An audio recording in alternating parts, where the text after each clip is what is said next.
سب سے اعلیٰ، سب سے اعلیٰ۔ پھر میرے نبی نے فرمایا انا خیرکم ابا و نفسا، مجھ سے اعلی نسب حسب خاندان کوئی نہیں۔ 400 سال آگے کی سنو، موجود 400 سال آگے، نسل 400 سال آگے جا چکی۔ بنو عباس کا دور ہے، 300 سال 400، ہاں 400 سال، جو کہ ابن جوزی نے واقعہ لکھا ہے، وہ 5ویں صدی کے عالم ہیں۔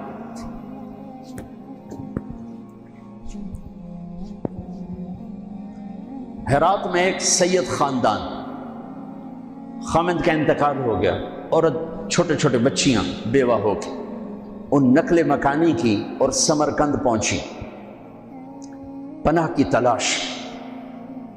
وہاں پتہ کیا کوئی سخی، تو انہوں نے کہا یہاں 2 بڑے لوگ ہیں، ایک جو حاکم سمرقند ہے، مسلمان ہے، اور ایک ایرانی ہے، آتش پرست، آگ کا پجاری، وہ بھی بڑا سخی ہے۔ تو ان کے جی میں ہے، وہ تو غیر مذہب ہے، مجھے کیا پناہ دے گا؟ تو حاکم کے پاس گئیں کہ میں سید ہوں، آل رسول ہوں، لیکن میں مصیبت زدہ ہوں، میری مدد کر۔ اس نے پوچھا تیرے پاس کوئی پرچہ ہے؟ چونکہ اکثر سادات کے گھروں میں سارا وہ نسب نامہ لکھا ہوتا ہے، تیرے پاس کوئی پرچہ ہے؟ ان کو میں پردیسن، میرے پاس تو کچھ نہیں۔ وہ کہنے لگا پھر یہاں تو ہر چوتھا آدمی کہتا ہے میں سید ہوں۔ تو وہ وہاں سے آئیں اور گئیں، پارسی کے دروازے پر دستک دی۔ وہ باہر نکلا کہ میں مسلمانوں کے نبی کی اولاد میں سے، اور میں مصیبت، میری مدد کرو، اور میری بچیاں فلاں سرائے میں ہیں۔ اس نے اپنی بیگم کو اس وقت ساتھ بھیجا، بچیوں کو لے کر آیا، ان کو گھر میں ٹھہرایا، کھانا کھلایا، آرام کے سلا دی۔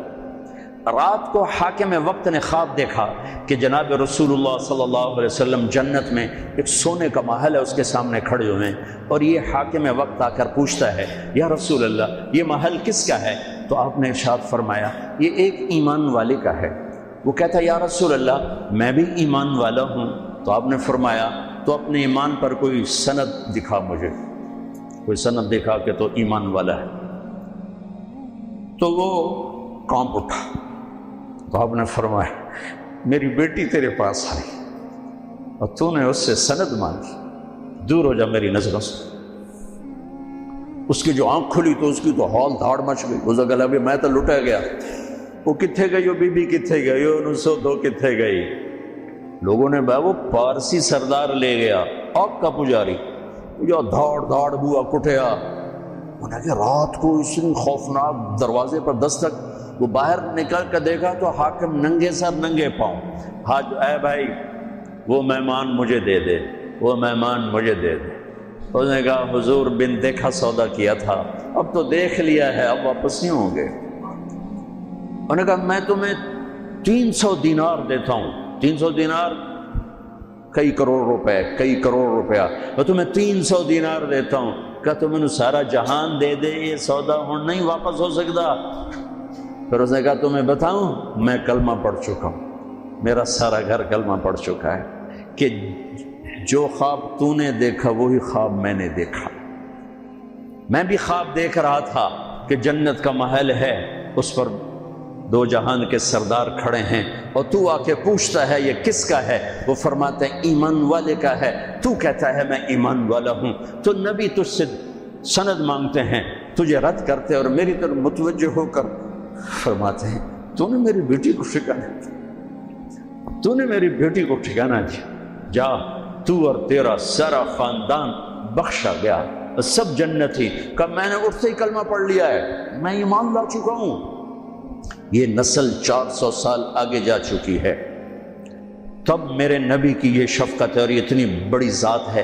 اور حسین جب ذبح ہو رہے تھے وہ تو میرے نبی کی گود میں پروان چڑھے تھے، میرے نبی کے کندھوں پہ سواری کی تھی، میرے نبی کی پشت پہ سوار ہوئے تھے۔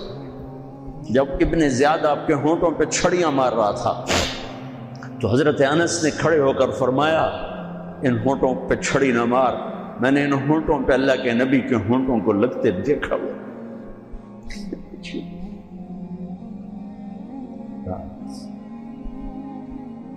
میرے فیصل آباد کا تاجر 100 روپے پہ بک جاتا ہے، فیصل آباد کا افسر چند ہزار چند کوڑیوں پہ بک جاتا ہے، یہ تو میرے نبی میری بہار حسن اور حسین، کس نے اس بہار کو لوٹا؟ عمر میری بہار ہیں حسن اور حسین، میری آنکھوں کی ٹھنڈک ہے حسن اور حسین، میرے جگر کے ٹکڑے ہیں حسن اور حسین۔ جو ان سے پیار کرے گا مجھ سے پیار کرے گا، جو ان سے بغض رکھے گا مجھ سے بغض رکھے۔ حضرت حسین گلی میں کھیل رہے تھے اور آپ کا گزر ہوا تو آپ نے گلی میں زمین آسمان چشم فلک نے یہ منظر بھی دیکھا، اور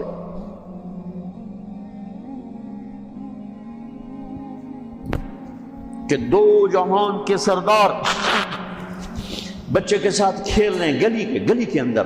پکڑو بھائی حسین کو پکڑو، ادھر سے ہو رہے ہیں، وہ بھاگ کے ادھر سے، والصبی العب ہا ہونا وہاں ہونا، وہ اچھل کے ادھر ہو جاتے آپ آگے ہو جاتے، وہ اچھل کے ادھر ہوتے آپ آگے ہو جاتے۔ یہ گلی کے اندر یہ کھیل ہو رہا ہے، پھر آپ نے یوں پکڑا، وہ پکڑا گیا اور ان کا ماتھا چوما اور فرمایا حسین منی وانا منہ، حسین مجھ سے ہے میں اس سے ہوں۔ اللہ اس سے پیار کرے جو اس سے پیار کرے گا، اللہ اس سے بغض رکھے جو اس سے بغض رکھے گا۔ پھر چشم فلک نے دیکھا اسے حسین کی گردن کو کٹتے ہوئے، اس کے بچوں کو ذبح ہوتے ہوئے۔ ارے بھائیو،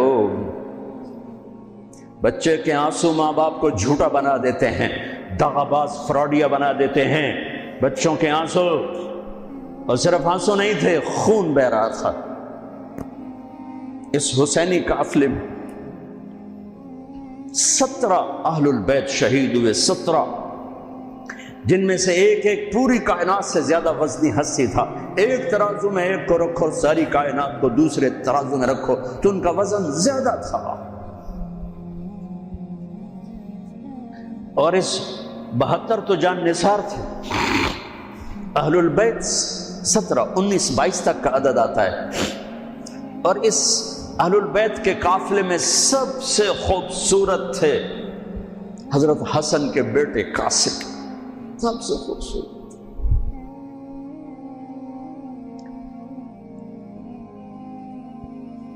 جب جان نثار سارے شہید ہو گئے ایک ایک کر کے، پھر اہل البیت کی باری آئی، تو آپ کے بیٹے علی الاکبر نے کہا ابا میری آنکھ آپ کو مرتے نہیں دیکھ سکتی، پہلے مجھے مرنا ہوگا پھر آپ کی باری آئی۔ اور پہلے شہید اہل البیت میں علی الاکبر ہے۔ ویسے تو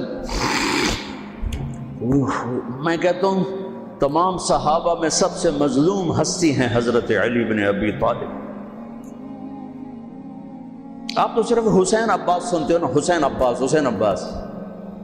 حسین بن علی فاطمہ سے ہیں، عباس بن علی، ابو بکر بن علی، عثمان بن علی، محمد بن علی، عبداللہ بن علی، جعفر بن علی، 7 بچے ذبح کیے گئے علی بن ابی طالب۔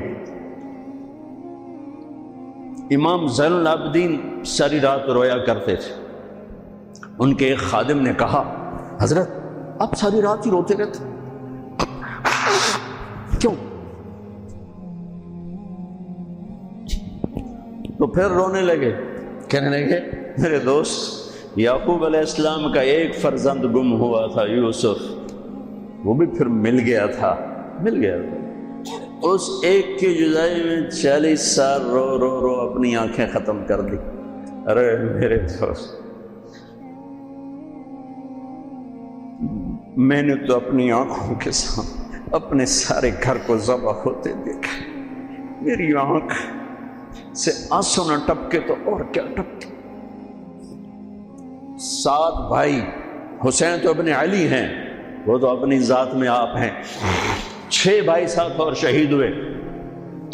عباس کی شخصیت مشہور ہوئی کہ ان کے ہاتھ میں جھنڈا تھا، اس لیے زیادہ مشہور ہو گئے۔ 6 ساتھ اور ہیں۔ پھر آپ کے بیٹے علی، آپ کے بیٹے عبداللہ بالکل معصوم تھے اور آپ تنہا رہ گئے تھے، سب شہید ہو چکے تھے، اور آپ بھی اگر وہ کوفی چاہتے تو بہت پہلے آپ کو شہید کر دیتے، لیکن وہ ہر کوئی اب تلوار مارنے سے ڈر رہا تھا تو وقت پیچھے جا رہا تھا. تو 2 سال کے بچے معصوم عبداللہ بن حسین، آپ نے خود تمنا کی، یہ وہ خیمے سے کہیں باہر جھانکا تو آپ نے کہا اس کو میرے پاس بھیجو. ان کو خیال تھا کہ شاید یہ درندے بچے سے باز آ جائیں. کوئی امتحان تھا میرے نبی کا، میرے نبی کے گھر کا، میرے نبی کی اولاد کا. مجھے تو ہمت نہیں ہوتی سارا قصہ سنانے کی. آنسو کیسے روکو، سینے کو پھٹنے سے کیسے روکو. لیکن ہم نے ربیع الاول آتا ہے، ہم ڈھول بجا کے پھر فارغ ہو جاتے ہیں کہ جیسے صرف میرے نبی 12 دن کے لیے تھے. اور محرم آتا ہے، ہم رو دھو کے پھر ایسے ہو جاتے ہیں جیسے بس حسین کی قربانی 10 دن کے لیے ہے. بھائیو، ہم نے رسم و رواج کو دین بنا دیا. میرے نبی پل پل کے لیے ہیں، لمحے لمحے کے لیے ہیں. میرا ہر لمحہ میرے نبی کی غلامی میں ہو تو میں نے ربیع الاول کو منایا ہے. میرے روئے روئے میں اللہ کی محبت ہو کہ میرے بوٹی بوٹی اللہ اللہ پکارے تو تب میں نے محرم کو منایا ہے. نہ جھوٹ والا جھوٹ چھوڑتا ہے، نہ زانی زنا چھوڑتا ہے، نہ شرابی شراب چھوڑتا ہے، نہ ڈاکو ڈاکے چھوڑتا ہے، نہ رشوت لینے والا رشوت چھوڑتا ہے، نہ یہ بازاروں میں بیٹھے ہوئے ہیرا پھیری اور جھوٹ چھوڑتے ہیں.